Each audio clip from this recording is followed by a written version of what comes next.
राष्ट्रिय योजनाका मान्य उपाध्यक्षज्यू, नेपाल राष्ट्र ब्याङ्कका गभर्नरज्यू, सचिवज्यूहरू, सहसचिवहरू, यहाँ उपस्थित रहनुभएका प्रेसका मित्रहरू र भिडियो लिङ्कमा रहनुभएका सम्पूर्ण प्रेस जगतका साथीहरू, यहाँहरू सबैलाई अभिवादन छ। हामीले कोरोना सम्बन्धी रोकथामका उपायहरू अपनाइरहँदाखेरि हामीले खुलेर एकै ठाउँ बसेर छलफल गर्न सक्ने स्थिति समेत अहिले छैन। त्यो भएर हामी अहिले भिडियोबाट लिङ्क भइरहेका छौँ। आशा छ यहाँहरू सबै राम्रैसँग लिङ्क हुनुभएको छ। केही साथीहरूको अनुहार मैले देखिरहेको छु र अरू अनुहारहरू पनि क्रमशः म देख्नेछु। त पत्रकार मित्रहरू, बजेटका अङ्क, बजेटका प्राथमिकता, बजेटका सिद्धान्त अहिले मैले भनिराख्नु परेन। मूलत एउटा विषय मैले सुरु गर्नुपर्ने हुन्छ। आगामी वर्षको बजेट चालु वर्षको बजेटभन्दा सानो छ। इतिहासमा धेरै कम अवस्थामा अघिल्लो आर्थिक वर्षको भन्दा पछिल्लो आर्थिक वर्षको बजेट कम आउँछ। त्यो कम आउने कुरा आफैले हामी सामान्य अवस्थामा छैनौँ भन्ने कुरा जानिन्छ। सामान्य अवस्थामा मुद्रास्फीति समेतलाई ख्यालमा राखेर बजेटको आकार अनुमानबाट अनुमान कम्तीमा 10% या 14-15% बढ्ने गरेको हाम्रो इतिहास छ। तर यसचोटि हामीलाई त्यो सम्भव भएन, हामीलाई त्यो सुविधा पनि भएन।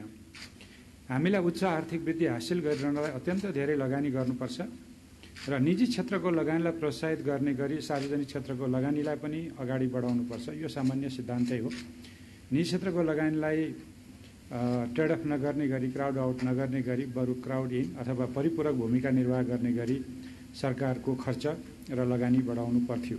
त्यसले हामीलाई उच्च आर्थिक वृद्धिको बाटोमा लैजान्थ्यो।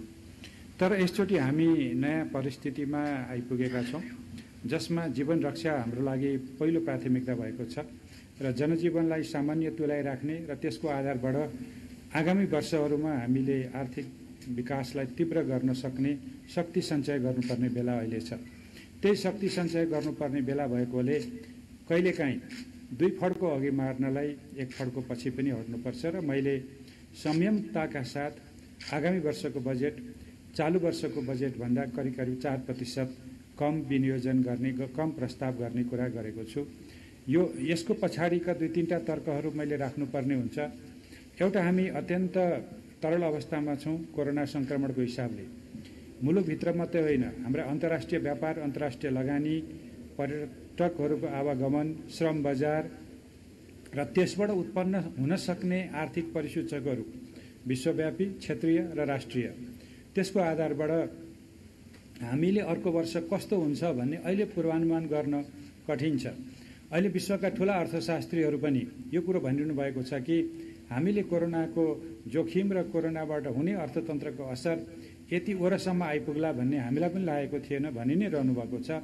र हामीले पनि जुन दिन हामीले चैत्र 10 गते पछाडि लकडाउन गर्ने कुरा गऱ्यौँ, अहिले जेठको 16 गतेसम्म आइपुग्दाखेरि हामीले त्यतिखेर चैत्रमा गरेका अनुमानहरू ज्येष्ठमा आउँदा त्यसमा धेरै परिवर्तन भइसकेको स्थिति छ। त्यसो हुनाले मैले आगामी वर्षको बजेट बनाइरहँदाखेरि अत्यन्त सतर्कताका साथ र तरल अवस्थालाई ध्यानमा राखेर गर्न सकिने कुराहरू जो छिटो गरिहाल्नुपर्छ, जीवन रक्षा गर्दै आर्थिक क्रियाकलापलाई निरन्तरता दिने र अर्को वर्षको आर्थिक वृद्धिलाई एउटा दरिलो जग बसाउने गरी अघि बढाएको छु। र मैले बजेटको प्राथमिकतामा यो कुरो स्पष्ट भनेको छु। मैले के भनेको छु भने छिटो प्रतिफल दिने त्यस्ता आयोजनाहरू हामी सञ्चालन गर्छौँ। ती आयोजनाहरू जो निरन्तर छन् तर आगामी आर्थिक वर्षमा ती सम्पन्न हुन्छन्, त्यसलाई प्राथमिकतामा दिएको छु। तर हाम्रा राष्ट्रिय गौरवका आयोजनाहरू मुलुकलाई दूरगामी आर्थिक सामाजिक रूपान्तरण गर्ने र खास गरी अहिले हामीले भन्ने गरेको गेम चेन्जर आयोजनाहरूलाई हामीले अहिले इन्ट्रोड्युस गरेर कमसेकम यसलाई निरन्तरता दिनको लागि बजेट व्यवस्थापन गरेर अघि बढ्न चाहेको छु। यो गरिरहँदाखेरि मैले 2-3टा कुराहरू भन्नै पर्ने हुन्छ। हामीले संहिता कार्यान्वयनको चाहिँ चरणमा जाँदाखेरि के भनिरहेका छौँ भने क्रमशः प्रदेश र स्थानीय तहलाई बलियो बनाउँदै लैजाने, सङ्गठनको हिसाबले, जनशक्तिको हिसाबले र साधन स्रोतको हिसाबले पनि। त्यसो हुनाले सङ्घको बजेट सङ्कुचित हुने अवस्थामा पनि प्रदेश र स्थानीय तहको बजेट मैले चाहिँ समानीकरण अनुदान यथावत राखेको छु र सशर्त अनुदान बढाएको छु। र त्यसमा राजस्वको योगदान समेत थप्ने हो भने, बाँडफाँड भएर जाने राजस्व समेत थप्ने हो भने सङ्घ र प्रदेशमा सङ्घीय सरकारबाट जाने स्रोत यो सबै जोड्दाखेरि करिब 1/3 हुन्छ र यो चाहिँ बढ्दो क्रममा छ र अहिलेको चुनौती सामना गर्न सङ्घ र प्रदेशको भूमिका अपरिहार्य मात्रै होइन प्रभावकारी पनि देखिएको छ र कोरोनाकै सङ्क्रमण रोकथामको सन्दर्भमा पनि उहाँहरूको काम उदाहरणीय छ। त्यसलाई अझ बलियो बनाउन र अघि बढाउन र आधारभूत सेवा प्रवाहलाई बलियो बनाउन पनि आगामी वर्ष स्थानीय र प्रदेश तहमा जाने स्रोतलाई मैले सङ्कुचित हुन दिएको छैन। यो महत्त्वपूर्ण कुरा हो। दोस्रो विषय के हो भने हामीले सामाजिक क्षेत्रमा लामो समय धेरै लगानी गरेका थियौँ र विगत 2 वर्षदेखि अलिकति बढी आर्थिक क्षेत्रमा पनि हामी लम्कौँ ताकि हाम्रो दिगो विकासको जग बसोस् र हामीले भौतिक पूर्वाधारको सहजता सहित एउटा प्रतिस्पर्धी अर्थतन्त्र र दिगो विकासको लागि आधार तयार हुन सकोस् भनेर अलिकति हामीले जोड गरेका थियौँ। तर कोरोनाले हामीलाई त्यसतर्फ धेरै अगाडि बढ्न दिएन। हाम्रा ठुला चौडा सडकका कुरा हुन्, रेलका कुरा हुन्, एयरपोर्टका कुरा हुन्, ठुला सिँचाइ आयोजनाका कुराहरू हुन् या विद्युत आयोजनाका कुरा हुन्, यी आयोजनाहरूलाई अघि बढाउन अहिलेको हाम्रो परिस्थितिले हामीलाई सुविधा दिएन। निरन्तरता हामी गर्छौँ तर हामीले अत्यन्त धेरै स्रोत राखेर जान सक्ने अवस्था भएन। बरु गर्नुपर्ने कुरा के भयो भने आगामी वर्ष हामीले सामाजिक क्षेत्रमा बढी स्रोत परिचालन गर्नुपर्ने भयो। स्वास्थ्यमा, शिक्षामा र त्यसै गरी महिला बालबालिका र ज्येष्ठ नागरिकमा, युवा र चाहिँ अरू क्षेत्रमा, त्यसै गरी श्रमका क्षेत्रमा अत्यन्त धेरै लगानी गर्नुपर्ने भयो, जसको कारणले हामीले आर्थिक क्षेत्रका र खास गरी भौतिक पूर्वाधारका क्षेत्रका विनियोजनहरू चालु वर्षको भन्दा पनि अलिकति कम हुन पुगे र अहिले स्वास्थ्यमा झन्डै 1/3ले बजेट बढेको छ एकै वर्षमा र हामीले हेर्ने हो भने यो तेस्रो वर्षको मेरो बजेटमा गइरहँदाखेरि स्वास्थ्यको बजेट दोब्बर भएको छ। यो एउटा राम्रो पक्ष हो। शिक्षाको बजेट उल्लेख्य बढेको छ। अहिलेको अवस्थामा हामीले सोचे जति बढाउन सकेनौँ तर शिक्षाको बजेट कुल बजेटमा यसको हिस्सा क्रमशः बढ्दै गएको छ। यो पनि एउटा सुखद पक्ष हो। त्यसै गरी हामीले अहिले खानेपानीमा चालु वर्षको अनुमानको तहमा पनि बजेट घट्न दिएका छैनौँ। कृषिको बजेट हामीले उल्लेख्य रूपमा बढाएका छौँ र कृषिका कार्यक्रमहरू धेरै कार्यक्रमहरू प्रदेश र स्थानीय तहमा पनि कार्यान्वयन भइजाने हुनाले र झन्डै आधा जस्तो कृषिका कार्यक्रम प्रदेश र स्थानीय तहमा सञ्चालन हुने हुनाले कृषिको बजेट अहिले उल्लेख्य वृद्धि गरे पनि आकारमा अलि सानो जस्तो देखिन सक्छ। तर कृषिको अन्तर्गत पर्ने अरू धेरै आयोजनाहरू, सिँचाइका आयोजनाहरू, ग्रामीण पूर्वाधारका आयोजनाहरू, खाद्य भण्डारका आयोजनाहरू, विद्युतीकरणका आयोजनाहरू जो कृषिको यान्त्रिकरण र आधुनिकीकरणसँग जोडिएका हुन्छन्, यी सबै आयोजनाहरू फेरि सम्बन्धित मन्त्रालयबाट कार्यान्वयन हुने हुनाले कृषिको मन्त्रालयको कार्यक्रम चाहिँ कृषिको उत्पादनसँग मात्रै जोडिएको कारणले यसले चाहिँ पूर्ण कृषि क्षेत्रमा भएको लगानीको प्रतिनिधित्व गर्दैन। यसको पूर्ण प्रतिनिधित्व हुने गरी कृषिका सहायक सबै क्रियाकलापहरू जोड्ने हो भने कृषि र ग्रामीण क्षेत्रको बजेट उल्लेख्य मात्रामा बढेको छ। तेस्रो पक्ष मैले जोड गरेको आगामी आर्थिक वर्षको बजेटमा के हो भने रोजगारीका क्षेत्रमा 2-3 प्रकारले रोजगारीलाई हामीले प्राथमिकतामा राख्नु पर्यो। एउटा, कोरोनाको कारणले हामीले हाम्रा कतिपय व्यवसायहरू सुचारू गर्न सकेका छैनौँ, त्यसकारण काममा अवरोध भएको छ र काम टुट्ने सम्भावना बढ्दै गएको छ र कतिले रोजगारी गुमाइसक्नु भएको छ। पहिलो विषय यो। दोस्रो विषय भनेको वैदेशिक रोजगारबाट मानिसहरू फर्केर आउनुहुन्छ र उहाँहरूलाई हामीले श्रम बजारमा जोड्नुपर्छ। त्यसो हुनाले त्यसका लागि पनि हामीलाई अतिरिक्त श्रम सृजना गर्नुपर्ने अवस्था छ। तेस्रो भनेको चाहिँ एउटा अवसरको पनि विषय हो। नेपाली श्रम बजारमा विदेशी श्रमिकहरू ठुलो सङ्ख्यामा काम गरिरहेका थिए र हाम्रा कतिपय उद्योग व्यवसाय क्षेत्रका साथीहरूले हामीलाई दिएको जानकारी अनुसार त्यो सङ्ख्या 10औं लाखमा छ भन्ने हामीलाई जानकारी दिनुभएको छ। अब 10औं लाखको सङ्ख्या त यकिन गरौँला हो कि होइन, तर हामीलाई के विश्वास छ भने ठुलो सङ्ख्यामा विदेशी कामदारहरू नेपालको श्रम बजारमा सिर्जना भएका कामका अवसरको फाइदा लिइरहेका थिए। अब हामीले त्यो श्रमको अवसर नेपालीलाई दिनुपर्छ। त्यसतर्फ अब हामी केन्द्रित भयो भने हामीले थप काम सिर्जना गर्नुभन्दा पनि सिर्जना भएको काम नेपालीलाई सुरक्षित गरिदिने बित्तिकै हामीलाई 4-5 लाख रोजगारी त यसै पनि बढ्छ भनेर हामीले खास गरी सिपयुक्त रोजगारीहरू, चाहे त्यो प्लम्बिङ होस्, चाहे सिकर्मी होस्, ढकर्मी होस्, कपाल काट्नेदेखि लामो लिस्ट छ, बजेटमा मैले बोले पनि ती सबै कार्यमा हामीले चाहिँ ओजेटी भनेर अन द जब ट्रेनिङ, कार्यस्थलमै तालिम प्राप्त गर्ने र त्यसरी तालिम प्राप्त गरेपछि प्रतिष्ठानहरूले 2 वर्षसम्म चाहिँ उहाँहरूलाई न्यूनतम काम लगाइराख्नुपर्ने र त्यस्तोमा 3 महिनासम्मको न्यूनतम तलबको 50% सरकारले बेहोर दिन्छ है भनेर तालिममा हुने खर्च हामीले सोझै प्रतिष्ठानलाई उपलब्ध गराउने व्यवस्था गरेका छौँ।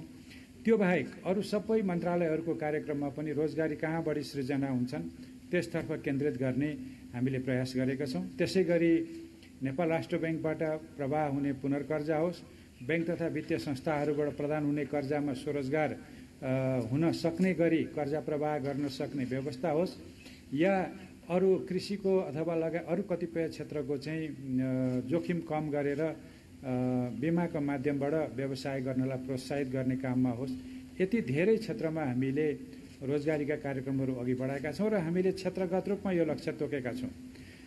त्यसो हुनाले हामीलाई अनुगमन गर्न र अर्को वर्ष यसको मूल्याङ्कन गर्न पनि सजिलो हुन्छ। त्यसैले वस्तुवादी ढङ्गले हामीले रोजगारीका क्षेत्रहरू अघि बढाएका छौँ। यो एउटा हाम्रो अहिलेको बजेटको विशेषताको पक्ष हो। अब म एउटा राहतको विषयमा पनि यहाँहरूसँग अलिकति छलफल गर्न चाहन्छु। अहिले धेरै यो राहतको प्याकेज भन्ने पनि सुनिन्छ। त्यस्तो प्याकेज भनेको त्यो एउटा होमोजेनस हुँदैन अथवा एउटै किसिमको कुनै चिज हुँदैन। राहत भनेको नगद वितरण पनि हुन्छ, छुट दिने कुराहरू पनि हुन्छ, प्रोत्साहन गर्ने कुराहरू पनि हुन्छ, क्षतिपूर्ति दिने कुराहरू पनि हुन्छ र कम ब्याजमा ऋण दिने, कम प्रिमियम तिरेर चाहिँ बिमाहरू हुने कुराहरू हुनसक्छ र आपूर्तिमा कतिपय वस्तुहरू सहज मूल्यमा उपलब्ध गराउने कुराहरूदेखि लिएर दण्ड जरिमाना अथवा शुल्कहरू छुट दिने, कर छुट दिने जस्ता कुराहरू पनि हुन्छन्। त्यसैले यो अत्यन्त लामो लिस्ट हुन्छ। तर म तपाईँहरूलाई ब्रिफमा केही कुराहरू राख्न चाहन्छु। पहिलो कुरा, हामीले श्रम बजारमा श्रमिकलाई उपयोग गरिरहँदा स्थानीय तह मार्फत काम गराउनलाई प्रधानमन्त्री रोजगार कार्यक्रम मार्फत चाहिँ त्यो ज्याला उपलब्ध गराउनलाई रकम विनियोजन गरेका छौँ र जो काममा संलग्न हुँदैनन् उनीहरूलाई हामीले राहत त्यही दरले दिँदैनौँ, तर 1/4 रकम मात्रै कामका लागि खाद्यान्नमा हुने रकमको 1/4 रकम या खाद्यान्न हामी उपलब्ध गराउँछौँ भनेको छौँ। यो एउटा कार्यक्रमबाट पनि झन्डै राहतमै मात्रै हामीले 3 अर्ब जति खर्च हुने अनुमान गरेका छौँ। विद्युत महसुलमा छुट दिएका छौँ। 10 युनिटसम्मलाई निःशुल्क, त्यसपछि 150 युनिटसम्म उपभोग गर्नेलाई 25%, 250सम्म उपभोग गर्नेलाई 15%, त्यसपछि विद्युतको डिमान्ड शुल्कहरू मिना गर्ने, सिँचाइ र खानेपानीलाई विद्युत महसुल नै 50% गर्ने, यी सबै कुराहरूले गर्दाखेरि झन्डै 8 अर्ब रुपियाँको छुट त विद्युतमा मात्रै पाउन सक्ने स्थिति हुन्छ। त्यसपछि सरकारले अलिकति हवाई सेवामा परेको असरलाई पनि हेरेको छ। त्यो हेर्ने क्रममा वायु सेवा कम्पनीहरूलाई विभिन्न किसिमको छुट दिने, दस्तुरहरूमा छुट दिने र हवाई इन्धनमा लागिरहेको पूर्वाधार कर पनि नलिने भनेर भनेका छौँ। यसबाट हामीलाई करिब 1.25 अर्बको चाहिँ योगदान वायु सेवा कम्पनीहरूलाई पुग्ने स्थिति छ। सरकारले सङ्गठित संस्थाहरू जसले सामाजिक सुरक्षा कोषमा रकम जम्मा गर्छन् त्यस्तोलाई अहिले लकडाउनको अवधिभर हामीले चाहिँ रोजगारदाताको र श्रमिक दुइटैको सामाजिक सुरक्षाको योगदान हामी हालिदिन्थ्यौँ भनेका छौँ। त्यसलाई हामीले निरन्तरता दिएका छौँ। त्यस बापत पनि करिब 1.25 अर्ब रुपियाँ हाम्रो त्यहाँनिर खर्च हुन्छ। त्यसपछि यो सहुलियतपूर्ण कर्जा कार्यक्रम भनेर अहिले अर्थ मन्त्रालयले नेपाल राष्ट्र ब्याङ्क मार्फत चलाइरहेको कार्यक्रम, जसमा 5% ब्याज दरमा कर्जा उपलब्ध गराउने भनिएको छ। बजारको ब्याज दर 11-12% छ, तर हामीले 5%को ब्याज दरमा त्यो उपलब्ध गराइरहँदा ब्याङ्कहरूलाई अनुदान दिनुपर्ने हुन्छ। त्यो बापत नै करिब हाम्रो चाहिँ 14 अर्ब रुपियाँ त्यहाँ खर्च हुन्छ। त्यो रकमभित्र चाहिँ कतिपय यही कर्जाको सहुलियतपूर्ण कर्जासँग जोडिएको बिमाको रकम पनि पर्छ।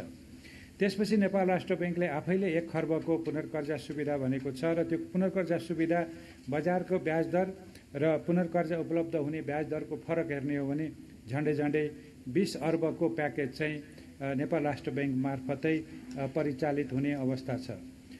त्यसै गरी करका सन्दर्भमा पनि यो विभिन्न कर छुट सहुलियतहरू हामीले बजेटमा प्रस्ताव गरेका छौँ र यस अघि पनि छुटहरू दिएका छौँ। त्यसबाट करिब 6.5 अर्ब रुपियाँ कर छुटको माध्यमबाट चाहिँ राहत मिल्ने स्थिति छ।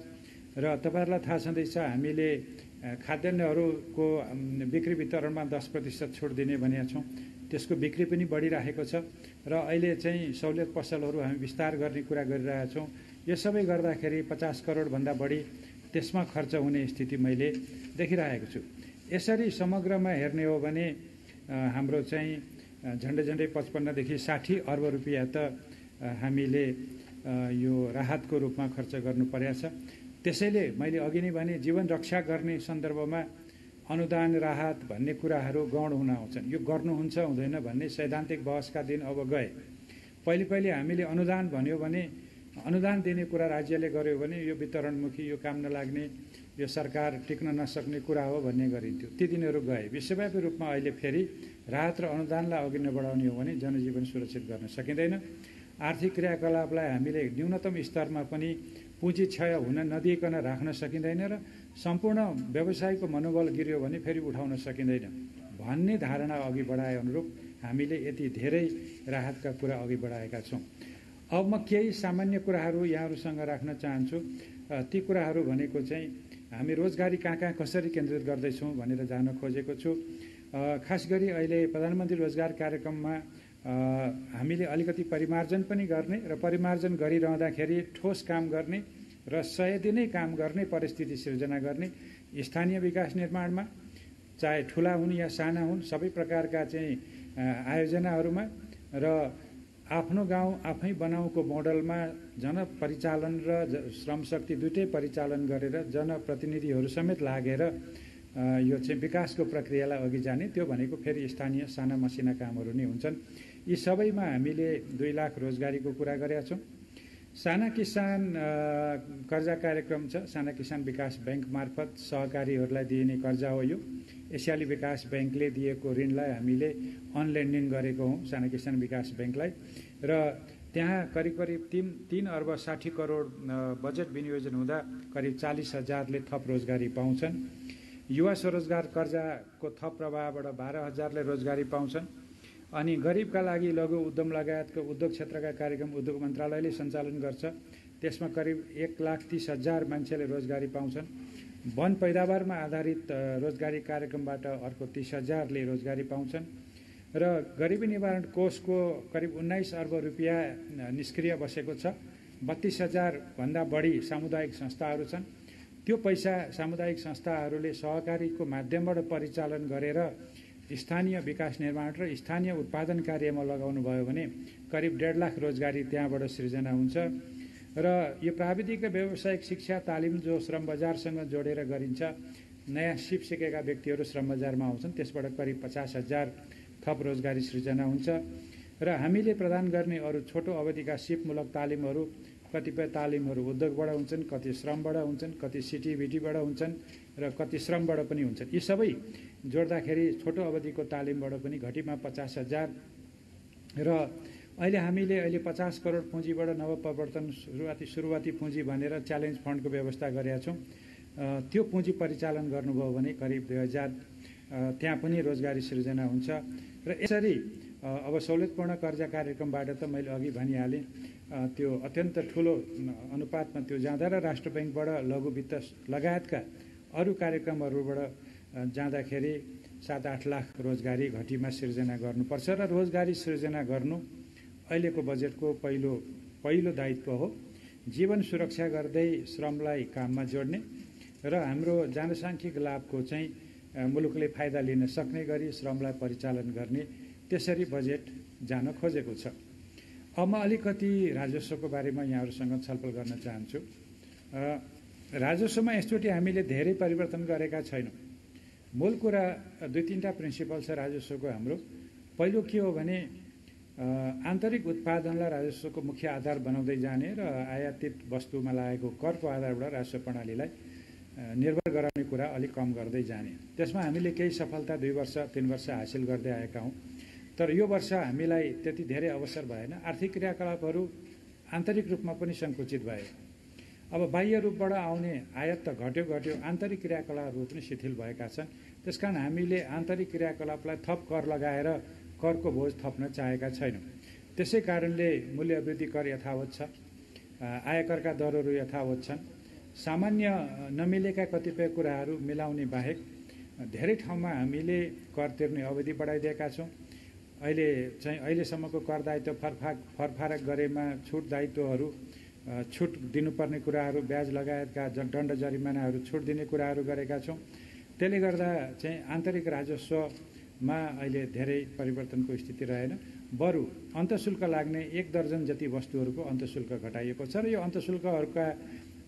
अन्तशुल्क लाग्ने वस्तुहरू कम गर्दै जानुपर्छ भन्ने सरकारको हाम्रो सिद्धान्त हो। त्यसअनुसार यो अघि बढेको छ। अब भन्सारतर्फ चाहिँ अलिकति आयातित तयारी वस्तु र कच्चा पदार्थको भन्सार दरका बीचमा कमसेकम एक तहको फरक हुनुपर्छ भन्ने कुरा हामीले धेरै वर्षदेखि गर्दै आएको केही छुट वस्तुहरूको अहिले हामीले समायोजन गरेका छौँ।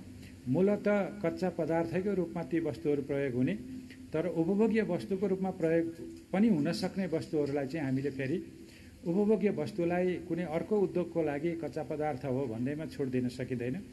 तर जे व्यवसायको लागि अन्तिम उत्पादनलाई प्रयोग हुन्छ र त्यो कच्चा पदार्थ नै हो, ती कच्चा पदार्थहरू सबैको भन्सार महसुल तयारी वस्तुको भन्दा एक तह मुनि राखिएको छ। एउटा सुधार त्यो गरिएको छ।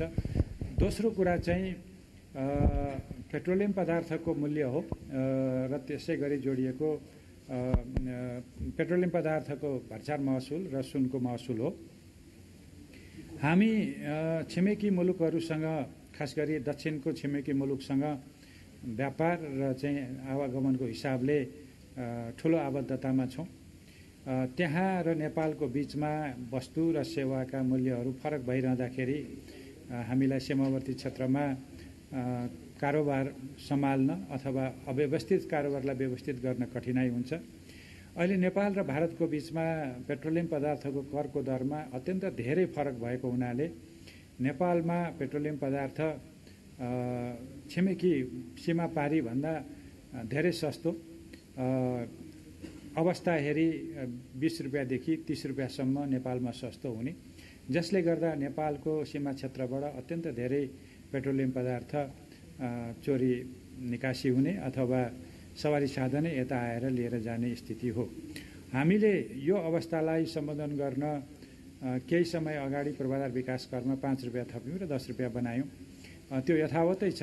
तर त्यसपछि पनि अहिले करिब 22 देखि 25 रुपियाँ हाम्रो सीमावारी पारी पेट्रोलियम पदार्थको मूल्यमा फरक छ। त्यसो हुनाले त्यो मूल्यलाई कमसेकम 10 रुपियाँ चाहिँ कम गरौँ भनेर 10 रुपियाँ औसतमा चाहिँ बढ्ने गरी यो चाहिँ आयात मूल्य चाहिँ बढ्ने गरी त्यो गरिएको छ। यति गर्दा पनि नेपाल आयल निगमको नाफा सहज स्थितिमा रहन्छ र आयल निगमले मूल्य बढाउनु पर्ने स्थिति रहँदैन। आयल निगमको नाफा यथेष्ट मात्रामा हुने गरी नै भन्सार महसुल बढाएर पनि उपभोक्तालाई कुनै करको बोझ नथपिकन हामी चाहिँ त्यो पेट्रोलियम पदार्थ उपलब्ध गराउन सक्छौँ। हुन त अहिले लकडाउनको अवधिभरि पेट्रोलियम पदार्थको बारेमा धेरै जनचासो नहोला, तर पेट्रोलियम चाहिँ यस्तो वस्तु हो जुन लकडाउन खोलेको भोलिपल्टैबाट हाम्रो ट्याङ्कीमा भरिन थाल्छन्। त्यसो हुनाले तत्कालको लागि यो मूल्य बढ्दैन भन्ने कुरा मैले चाहिँ सबै उपभोक्ताहरूलाई जानकारी दिनु आवश्यक छ। त्यसकारण मैले यसलाई स्पष्ट गर्न चाहेँ। सुन चाँदीको मूल्य सीमावारी पारीको चाहिँ मूल्य फरकलाई हेरेर निर्धारण गरिन्छ र भारतमा चाहिँ सुन चाँदीको भन्सार माथि र बजार मूल्य पनि माथि भएको हुनाले हामीले पनि धेरै फरक नगर्नको लागि सुन चाँदीको भन्सार महसुल अलिकति बढाएका छौँ। यसबाहेक अरू धेरै परिवर्तनहरू गरिएका छैनन् र केही सर्वसाधारणले उपभोग गर्ने कतिपय वस्तुहरूको चाहिँ कतिको अन्तशुल्क घटाउने र कति चाहिँ मूल्यवृद्धि करबाट निकाल्ने जस्तो सामान्य 1-2वटा कुराहरू गरेका छौँ र यो समग्रमा हाम्रो आगामी वर्षको राजस्व चालु वर्षको अनुमान भन्दा पनि कम हुन्छ र कर प्रशासन, करको दायरा विस्तार र चाहिँ अहिले हामीले जहाँ जहाँ कर चुहावट भएको छ त्यसलाई थप व्यवस्थित गरेर राजस्व उठाउने र जसले तिरिरहेको छ त्यसलाई बोझ थप्ने भन्दा पनि नतिरेकोलाई करको दायरामा ल्याउने, त्यसरी राजस्व प्रणाली गर्न खोजेका छौँ। गैर कर राजस्वका दरहरू समय समयमा पुनरावलोकन हुन्छ र त्यो हामी गर्छौँ र त्यो गर्ने क्रममा हामी यो चाहिँ मन्त्री परिषदका निर्णयबाट हुने कुराहरू तदनुरूप नै हुन्छ र अन्त्यमा यहाँ